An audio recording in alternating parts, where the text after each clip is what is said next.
सोचो, एक ऐसा आदमी जिसका नाम सुनकर पूरी दुनिया कांपती थी, आज वही आदमी अपनी ही जिंदगी से हार चुका हो।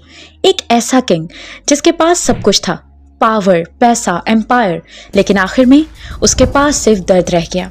और फिर जब दुनिया वर्ल्ड वॉर के बीच जल रही हो, एक नया खतरा सामने आए, ऐसा प्लान जो गोलियों से नहीं बल्कि पैसों से पूरी कौम को तबाह कर सकता है।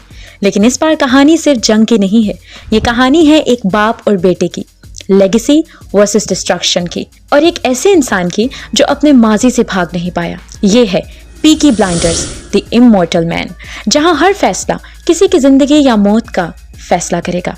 और यकीन करो, जो आगे होने वाला है वो सिर्फ एक कहानी नहीं, एक इमोशनल तूफान है। तो वीडियो को आखिर तक जरूर देखना, क्योंकि आखिरी लम्हात तुम कभी भूल नहीं पाओगे। 1940 का साल है। दुनिया एक ऐसी जंग में जल रही है जहां हर कंट्री जीत के लिए कुछ भी करने को तैयार है।